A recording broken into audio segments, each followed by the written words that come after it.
UBC, inspiring Uganda.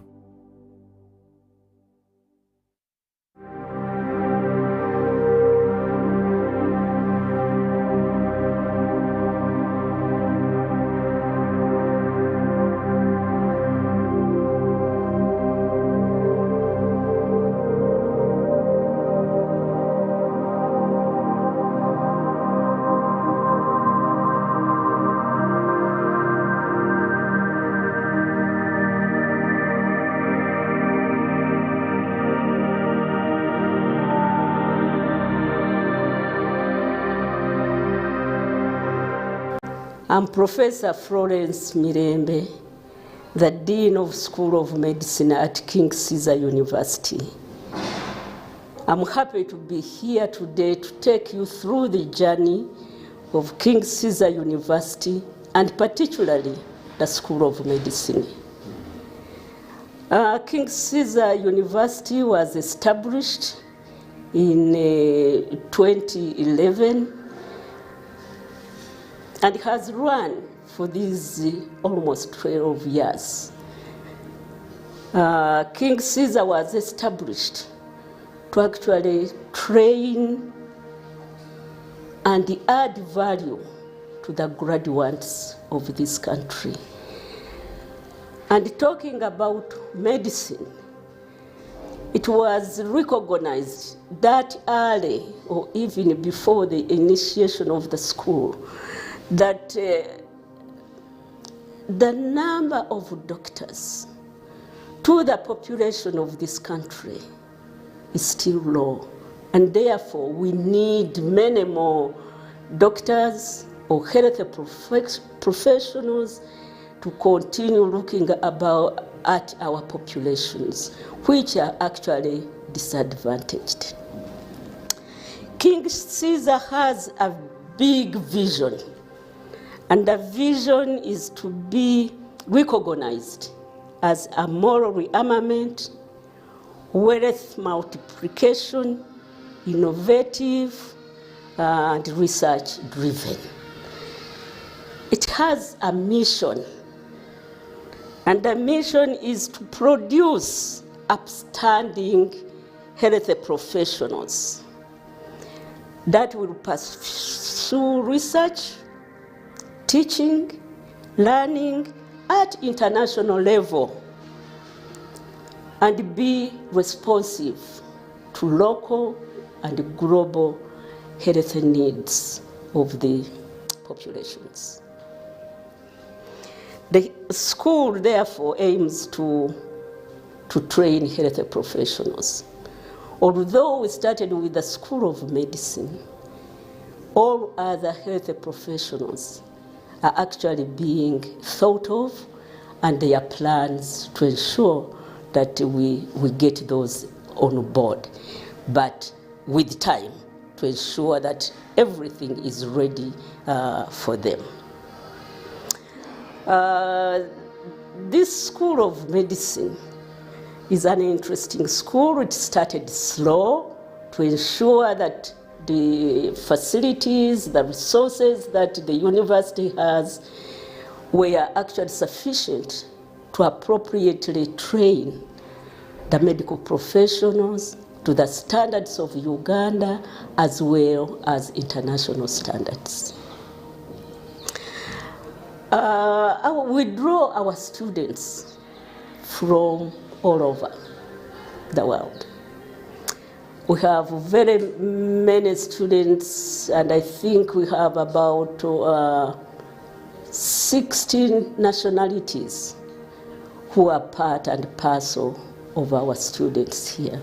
So it is a very interesting community which we are having with all sorts of cultures, and this enriches the kind of doctor that we are training to ensure that they are not only for Uganda, but also can actually practice and do work elsewhere. The school trains here on campus, but we also have other training sites outside the campus, because the training of a medical doctor takes initially the basic training and then the clinical when they go and practice looking after the patients, which is their primary job, and also going and participate into community work so that they don't always have to sit in hospitals to wait for the sick, but prevent the diseases outside there. Activities of this school include, for sure, the teaching of all the students. It includes research for both students as well as their teachers. In there, the teachers supervise the students' researches, but also the teachers are conducting their own researches. And we have come out as a young university strongly publishing and presenting to renowned conferences, including our students having opportunities through their own researches to go and present at conferences. Our achievements at the School of Medicine, I must say we are proud of it. We have been able to train and graduate several students. We have had 3 graduations, and in the first graduation, we had in the medical school 44 students, graduates, doctors, approved to have satisfied the requirements of training a doctor, 44. The second graduation, we had 64 graduates going out. And I'm happy to say that out of our graduates who have gone out, we have had good news, where they have interned and being looked at as some of the best interns for that particular group in the country as well as outside the country. And we are happy about that. We have had our graduates going out for postgraduate training. And that is very good. It means that our students have been trained, particularly basically, to a level that can progress comfortably to become specialists. So they have gone to do postgraduate in different disciplines. I want to say that almost all the disciplines we have in medicine, we are having postgraduates in there, either in the country or outside the country. And I think those are great achievements. I need to say that we started with few teachers, lecturers. We have increased the numbers. And I'm happy that we have several lecturers who have come in to support the training, the research, the innovation in the schools. We have PhD lecturers, both in the undergraduates, but also those who are actually taking students only into the clinical disciplines. We have our teachers being taking on progressing their careers, and they are taking those who didn't have masters, they finished their various master programs, and several of them are all on track for PhD training, and some have actually of late in the last 1 or 2 years graduated with PhDs. So the school is actually running fairly well. We have a very vibrant students guild and the students' bodies, and they do all sorts of activities, particularly in the communities, where they innovate and they come up with the programs to go and support people who are less advantaged, who have less access to health services, and this has really created a wonderful name for our students. Our students are great students. I want to tell you that we have different universities, and they participate in inter-university activities locally and in the region. And they have every time come out shining. They bring us medals, and we are proud of the community, the students' community, which we are actually having. However, having said all those, we have challenges. I think every university has challenges. But of course, young universities may have a little bit more challenges. As you know, a child starting to walk, they fall, and they get up and start. Eventually, they will stabilize.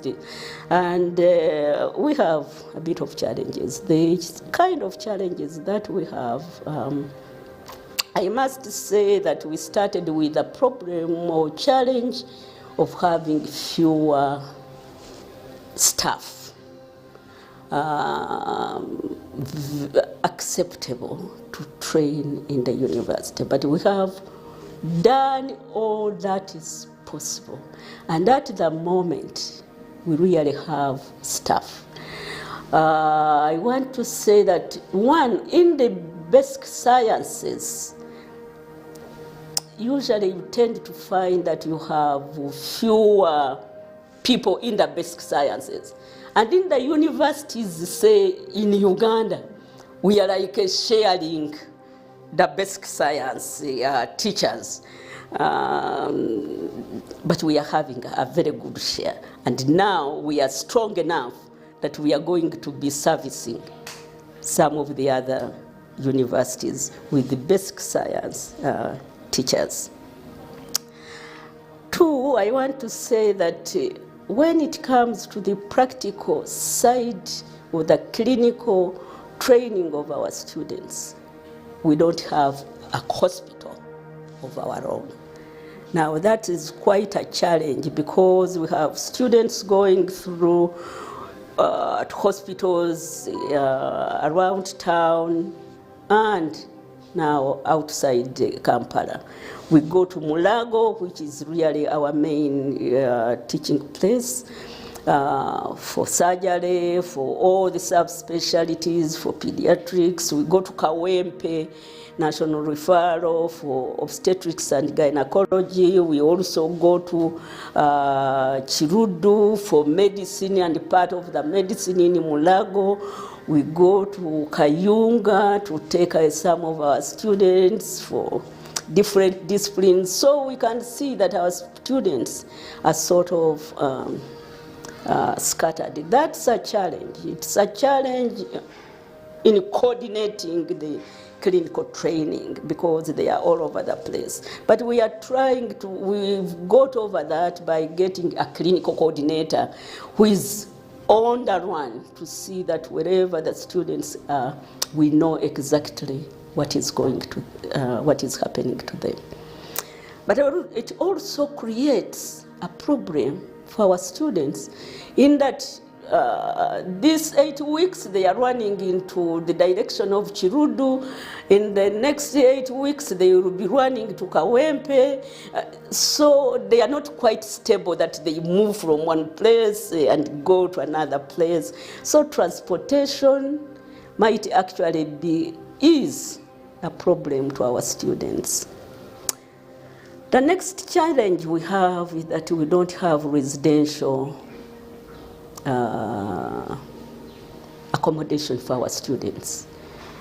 And as I said earlier on, we have international students. We also have our own local students. But they all didn't grow up in Kampala, so accommodation remains a problem.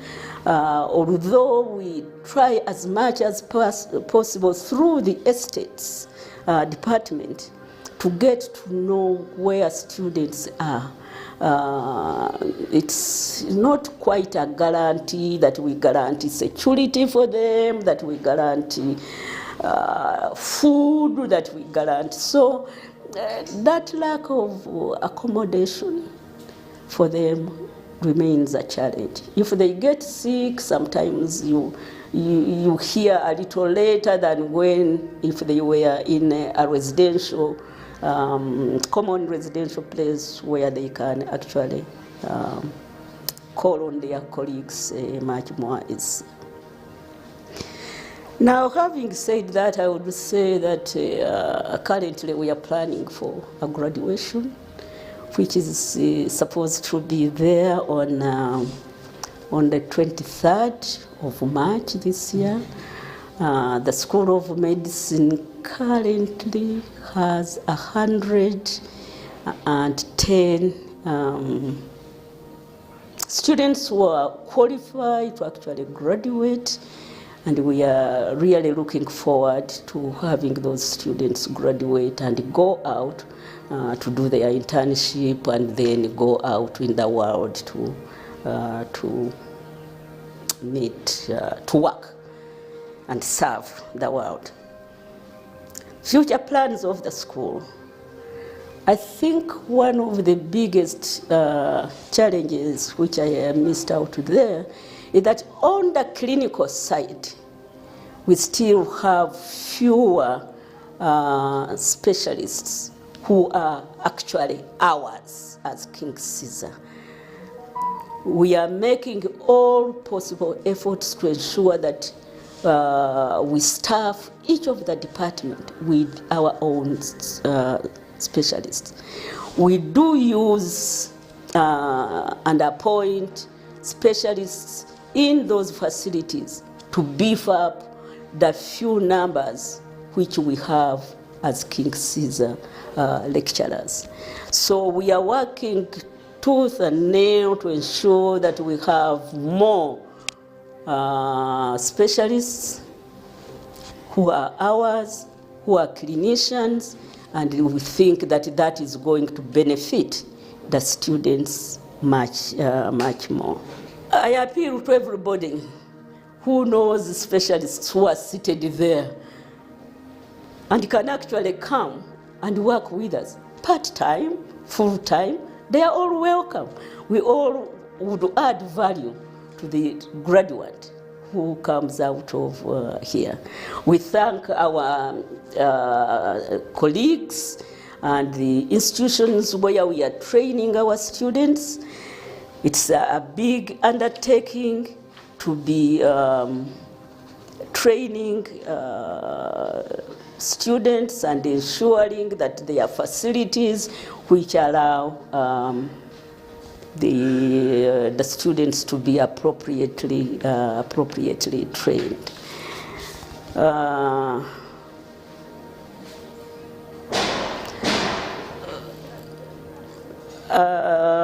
Maybe to recap a little bit and say,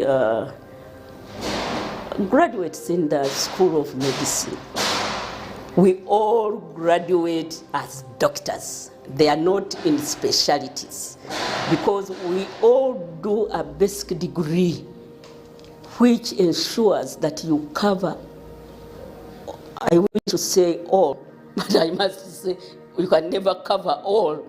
You cover the basic medical things, surgical things that any doctor requires to be able to go into the communities to practice and serve the people. So at this level, we are not specializing. In our plans for the near future, we are planning to actually start postgraduate training in various disciplines: internal medicine, surgery, obstetric gynecology, pediatrics, and any other that would be felt we need to actually undertake that. So we thank everybody for supporting us to go through this journey, to actually train students.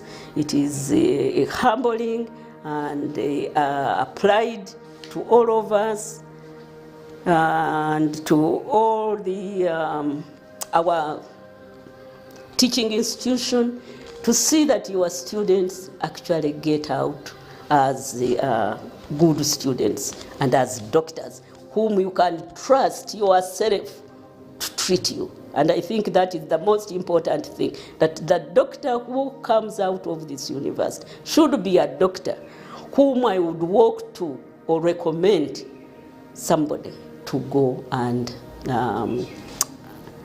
be treated, taken care of. I wish to say that as I wind up, that it is extremely important that we support our children as they go to school to focus on science. People look at mathematics and they think mathematics is that animal of mathematics and they don't want to take it. You think of physics, people think it is terrible. But if the children are brought up, supported, and shown the interest, the value of undertaking some of those subjects, and get appropriate coaching and mentoring and showing them certain people who have gone in such through such subjects, I think it would be wonderful to have children undertaking science to be able to become doctors, but also to become all other scientists. And I would be unfair if I didn't say that we should really encourage the girls, more the girls, to take science subjects. At the moment, I'm very happy and very proud to see that girls are competing very well with the boys. And in the medical schools, not ours only, we are having increasing numbers of girls coming through to do medicine, and they do very well. The boys, if you are not careful, boys, you will disappear. When these girls, they are really doing better than you. So we should all keep them at bar. So take sciences, it is good for everybody. So parents, support your children, encourage them, and know that it is doable. And the women who are in science areas, they actually started from their little kids being supported. So I thank UBC for having given us this opportunity to talk about King Caesar University, and let people know that it exists and its products are just as competitive as other universities. And I encourage students who wish to join medicine to apply to King Caesar. Not as a by the way, but think about it and apply as your first choice to come to King Caesar and train as a medical person. King Caesar is located at Bunga Hill. Its address is King Caesar University, P.O. Box 88, Kampala. I'm sorry, I have forgotten the telephone number. I really call here, I think. But that one, if you look at our website, we have a very elaborate website.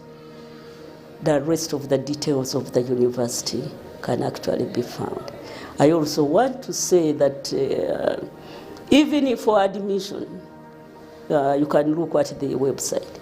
Even for more information, look at the website. All that information is there to actually guide us to come and join the School of Medicine at King Caesar and become part of the the community, the King Caesar community. Thank you very much.